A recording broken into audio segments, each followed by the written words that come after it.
জয় শিবশম্ভু, জয় মা লক্ষ্মী।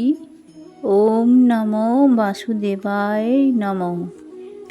বন্ধুরা, শ্রাবণ মাসের এই অন্যতম শ্রেষ্ঠ দিন হিসেবে গণ্য করা হয় শ্রাবণ পূর্ণিমা তথা ঝুলন পূর্ণিমার এই দিনটিকে, যে দিনটিকে আমরা রাখি পূর্ণিমাও বলে থাকি।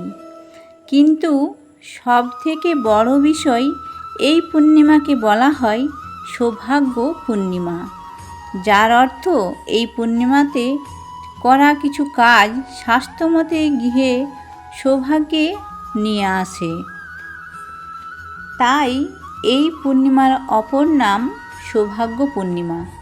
বন্ধুরা, আজ এই ভিডিওর মাধ্যমে আপনাদের সামনে আলোচনা করব এই যে বছর 1432 বঙ্গাব্দে অর্থাৎ 2025 সালে এই সৌভাগ্য পূর্ণিমা তথা রাখি পূর্ণিমা দিনটি কবে এবং কখন পড়েছে, এই পূর্ণিমার দিন কোন কোন কাজগুলি করলে গৃহে সৌভাগ্য নিয়ে আসে এবং সর্বোপরি এই সৌভাগ্য পূর্ণিমাতে কোন কাজগুলি একেবারেই করা উচিত নয়, এই সমস্ত কিছু বিষয়ে এই ভিডিওতে বিস্তারিত আলোচনা করব।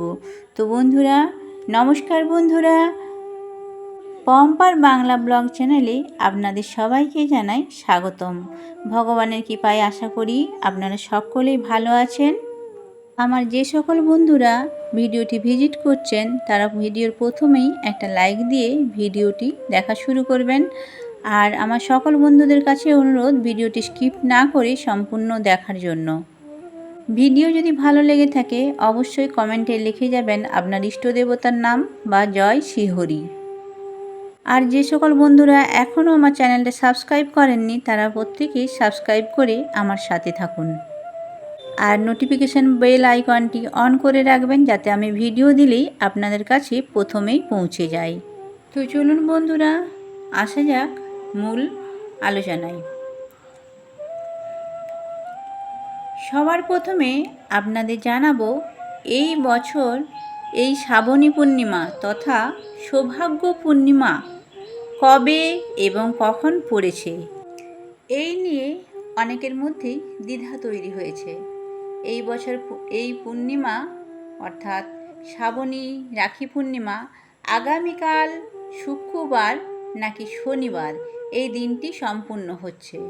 কারণ এই পূর্ণিমা তিথি শুরু হচ্ছে আগামীকাল 22শে শ্রাবণ 8ই আগস্ট অর্থাৎ শুক্রবার দুপুর 1:57 থেকে, যা থাকছে পরের দিন অর্থাৎ 9ই আগস্ট 23শে শ্রাবণ শনিবার দুপুর 1:41 পর্যন্ত। ফলে স্বভাবতই এই বিষয়টি উঠে আসছে, তাহলে পূর্ণিমা কবে আমরা পালন করব? আগামীকাল শুক্রবার না তার পরের দিন শনিবার? বন্ধুরা, এই প্রসঙ্গে আপনাদের জানাই যে এই শ্রাবণী পূর্ণিমা তথা সৌভাগ্য পূর্ণিমা শুক্রবার এবং শনিবার। ফলে শুক্রবার দিন যেমন কিছু কিছু বিষয় পালনের কথা বলা হয়েছে, পাশাপাশি শনিবার দিনও এই পূর্ণিমার অন্যান্য বিষয়ের পালনের কথা বলা হয়েছে। যেহেতু আগামীকাল শুক্রবার দিন দুপুর 1:57 থেকে পূর্ণিমা তিথি শুরু হচ্ছে এবং আগামীকাল শুক্রবার সমগ্র রাত জুড়ে পূর্ণিমা থাকছে, তাই বাড়িতে যদি আপনি ওই দিন শ্রী শ্রী সত্যনারায়ণের পুজো দিতে চান এবং মা লক্ষ্মীর পুজো দিতে চান, তাহলে অবশ্যই এই বিষয়টি শুক্রবার দিন সন্ধ্যের সময় সম্পূর্ণ করা প্রয়োজন। কারণ শাস্ত্রমতে পূর্ণিমার সময়কাল সন্ধ্যার সময়, কিন্তু সত্যনারায়ণ পূজা বা মা লক্ষ্মীর পুজো দেওয়া উচিত। তাই আগামীকাল শুক্রবার দিন সন্ধ্যা 6:13 থেকে রাত্রি 7:39 মধ্যে এই যে সময়, এই সময়ের মধ্যেই আপনি সত্যনারায়ণ পূজা এবং মা লক্ষ্মীর পুজো সম্পূর্ণ করতে পারেন। তো বন্ধুরা, আপনারা সকলেই জানেন যে পূর্ণিমার দিন চন্দ্রদেবের উদ্দেশ্যে পুজো নিবেদন করা হয়। যদি এই দিন সৌভাগ্য পূর্ণিমার বিশেষ রূপে সৌভাগ্য পেতে চান, তাহলে পূর্ণিমার সময়কাল আগামীকাল শুক্রবার দিন মা লক্ষ্মীর উদ্দেশ্যে একটি পাত্রে ক্ষীর বা পায়েস নিবেদন করে পুজো সম্পূর্ণ হওয়ার পর সেই ক্ষীর বা পায়েস নিয়ে চাঁদের আলোয় কিছুক্ষণ রাখুন এবং পরের দিন সকালে সেই ক্ষীরের প্রসাদ সকলের মধ্যে বিতরণ করুন এবং নিজেও গ্রহণ করুন। এতে নিশ্চিত রূপেই আপনার পরিবারে সৌভাগ্য বৃদ্ধি পাবে। দ্বিতীয়ত বন্ধুরা, যেহেতু এই পূর্ণিমা পরের দিন শনিবার পর্যন্ত থাকছে, তাই শনিবার দিনও কিন্তু পূর্ণিমার অনেক কিছু বিষয় সম্পূর্ণ করা যাবে। বিশেষ করে আমরা সকলেই জানি যে পূর্ণিমার দিন অশ্বত্থ গাছের গোড়ায় একটি ঘিয়ের প্রদীপ জ্বালিয়ে জল নিবেদন করতে হয়।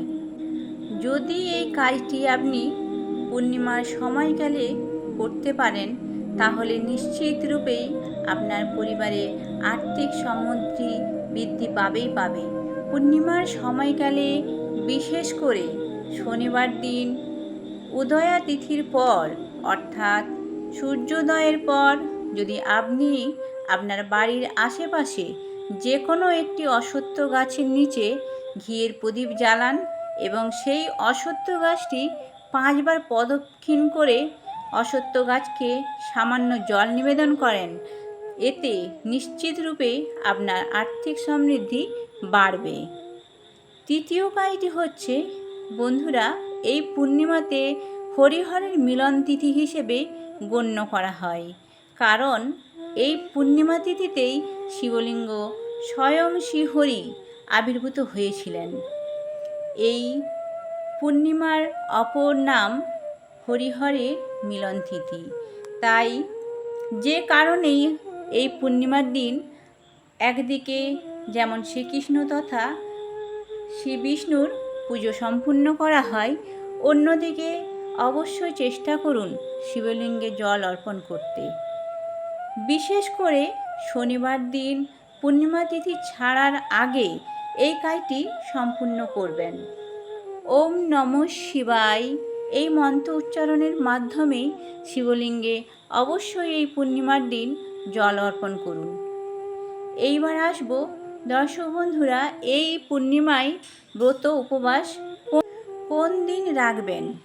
যদি আপনি এই পূর্ণিমার ব্রত উপবাস রাখতে চান, বিশেষ করে বাড়িতে যদি সত্যনারায়ণের পুজো দিতে চান বা মা লক্ষ্মীর পুজো দিতে চান, তাহলে শুক্রবার দিন এই ব্রত উপবাস সম্পূর্ণ করবেন। যদি অশ্বত্থ গাছের গোড়ায় জল নিবেদন করতে চান, ভগবান শিবের আরাধনা করতে চান এবং রাধাকৃষ্ণের পুজো দিতে চান, তাহলে শনিবার দিন আপনি এই ব্রত উপবাস সম্পূর্ণ করবেন। তবে সব থেকে ভালো হয় যখন থেকে পূর্ণিমা লাগছে, অর্থাৎ শুক্রবার দিন দুপুর 1:57 থেকে শনিবার দুপুর 1:51 পর্যন্ত এই ব্রত উপবাস রাখতে পারেন। তবে আপনি শুক্রবার দিন শুধুমাত্র নিরামিষ খাবার গ্রহণ করেও এই পূর্ণিমার যাবতীয় বিধি পালন করতে পারেন।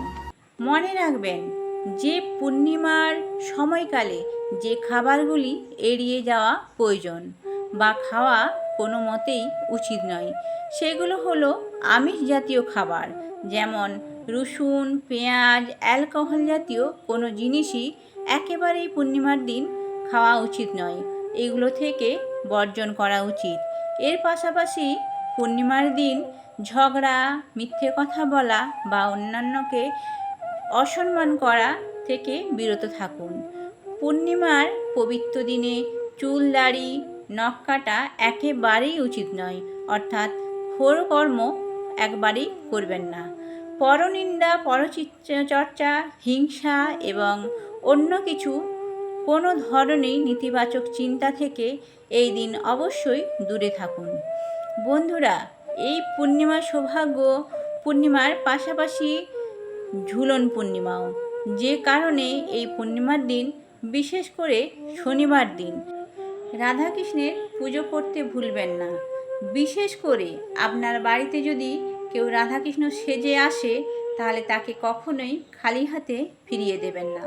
বা আপনার আশেপাশে যদি কোনো বাচ্চা ঝুলন করে থাকে, তাকে অবশ্যই সামান্য কিছু জিনিস দান করুন। অন্যদিকে ঝুলন পূর্ণিমা আবার রাখি পূর্ণিমাও, এই বিষয়টি আপনারা নিশ্চয়ই জানেন যে মহাভারতের সময় যখন ভগবান শ্রীকৃষ্ণ দ্রৌপদীকে শিশু পালনের হাত থেকে রক্ষা করেছিলেন, তখন শ্রীকৃষ্ণ তর্জনী থেকে কেটে গিয়েছিল। তখন দ্রৌপদী নিজের শাড়ির আঁচল ছিঁড়ে সেই ক্ষতস্থানে বেঁধে দিয়েছিলেন। আর তারপর থেকেই শুরু হয় রাখিবন্ধন উৎসব, যার অর্থ হলো ভ্রাতৃত্বের পবিত্র বন্ধনের প্রতীক। তাই এই পূর্ণিমার অপর নাম রাখি পূর্ণিমা। যদি আপনি আপনার দাদা, ভাই বা ভাইকে রাখি পরাতে চান, তাহলে অবশ্যই এই বিষয়টি পূর্ণিমার দিন উদয়া তিথি সম্পূর্ণ হওয়ার পর সম্পূর্ণ করুন। অর্থাৎ এই বিষয়টি শনিবার দিন সম্পূর্ণ করা প্রয়োজন।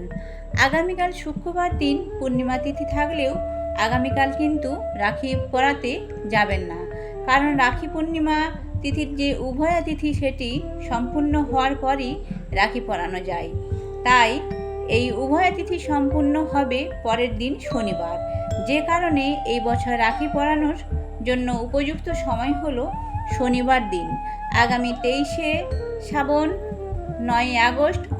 আর যদি আপনি পূর্ণিমার সময়কালে গঙ্গা স্নান করতে চান, অশ্বত্থ গাছে জল নিবেদন করতে চান, তাহলে শনিবার দিন সম্পূর্ণ করতে হবে। অশ্বত্থ গাছে জল নিবেদন করার সময় অবশ্যই এই বিষয়টি মাথায় রাখবেন যে একটি তামার পাত্রে জল, অর্থাৎ তাতে সামান্য আতপ চাল মিশিয়ে তারপরে অশ্বত্থ গাছের গোড়ায় জল অর্পণ করবেন এবং জল অর্পণ করার পূর্বে 5 বার প্রদক্ষিণ করবেন এবং একটি ঘিয়ের প্রদীপ বা তেলের প্রদীপ সেখানে প্রজ্বলিত করবেন। নিশ্চিত রূপেই এই সৌভাগ্য পূর্ণিমার সুফল আপনি অবশ্যই লাভ করতে পারবেন। বন্ধুরা, এই শ্রাবণ মাসে রাখি পূর্ণিমা শুধুমাত্র সৌভাগ্য পূর্ণিমাই নয়, এই পূর্ণিমার সিদ্ধিযোগ, সর্বার্থ সিদ্ধিযোগ এবং রবিযোগ সম্পূর্ণ হয়েছে। ফলে এই সকল শুভযোগে আপনি যে কোনো কাজ শুরু করুন না কেন, তা নিশ্চিতরূপে সফল হয় এবং শুভ ফল প্রদান করে। আপনার যে কোনো শুভ কাজ বা পুজো অর্চনা অশুভ প্রভাব থেকে মুক্তি দেয় এবং সৌভাগ্য বয়ে আনে। তাই এই দিনের অবশ্যই সদ্ব্যবহার করুন। তো বন্ধুরা, আজকের ভিডিও এই পর্যন্তই। ভিডিও ভালো লেগে থাকলে অবশ্যই কমেন্ট বক্সে লিখে যাবেন জয় শ্রীকৃষ্ণ, রাধে রাধে। সকলে ভালো থাকুন, সুস্থ থাকুন। আজকের মতো সবাইকে নমস্কার।